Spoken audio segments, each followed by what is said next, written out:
Hi guys, welcome to our daily encounter. As we think about Joshua and this huge task that he has before him, it would be good for us to kind of look at it from his perspective. I think sometimes we read about Joshua and maybe we read the book of Joshua. We kind of just take for granted, yeah, Joshua led the people and they conquered all these nations, and we just kind of take that for granted. But we have to really put ourselves in his place and think, what a huge task he had before him. He had to go up against all these nations. Ultimately, the responsibility was falling on his shoulders, and organizing all this and leading all this. He's having to take over from Moses, who was highly revered and esteemed by many of the people.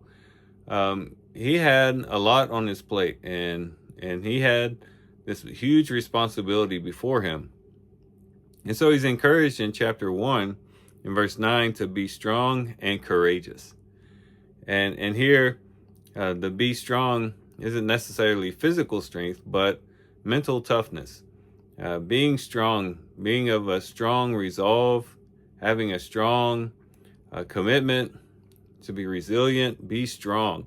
And then also be courageous. Don't be afraid, don't back down, but be courageous.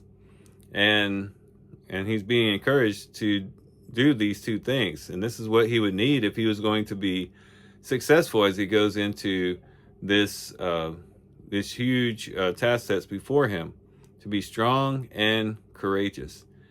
But he's not just told to be strong and courageous. He's given a reason why he can be strong and courageous. It says, "Do not be in dread or be dismayed, for Yahweh your God is with you wherever you go." You see, Joshua had sufficient grounds for being strong and courageous because God was going to go with him and be with him wherever he went. And that would be an encouragement to him to know that, yes, he did have this a huge task before him. Yes, there was a lot of responsibilities, and there was a lot of things that he was going to have to deal with as they were going through these lands. But he wasn't going to go through it alone. That God was going to be with him. The same God that was with Moses was going to be with Joshua as well. And so he could be strong and courageous, not because he could have confidence in himself, but because he could have confidence in God. And that's ought to be a word for us as well, because oftentimes we find ourselves having to face things that we think are just way too big for us.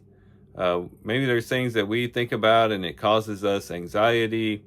Maybe we too have a lot of responsibilities on our shoulders, and we have a lot of things that we have to accomplish that seem too difficult for us. And maybe we become fearful, and we have the tendency to just focus on the current situation, or just focus on ourselves and how inadequate we feel to meet the challenges ahead. We need a word, the same word that Joshua had. We need to be strong and courageous. To be strong and then also to be courageous. And we can do that for the same reason that Joshua could do that. And that is because Yahweh, our God, goes with us wherever we go. It's because we're not alone in the things that we face. We're not alone when we have to meet the giants in the land, so to speak. When we have to meet those humongous challenges in our circumstances, or we have to deal with difficult people, or whatever it might be, we're not going into it alone. God is there with us, and he will go with us wherever we go. And so we can have confidence, and we can be strong and courageous, not because we're confident in ourselves necessarily, not because we're confident in our ability or our ingenuity, our ability to think things through and figure it out on our own, but because God is with us. And he's there to strengthen us, to comfort us, to guide us, and to supply us everything that we need to meet the challenges of each and every day. So let's be like Joshua, and let's be strong and courageous, and see what God can accomplish through us, or see what God can accomplish through us as we place our trust in him, and as we take by faith that he is with us wherever we go. So these are some things we can reflect on and think about as we do a reading today With that, guys, I do thank you for watching the video today. Hope you guys have a great day. Love you guys. God bless.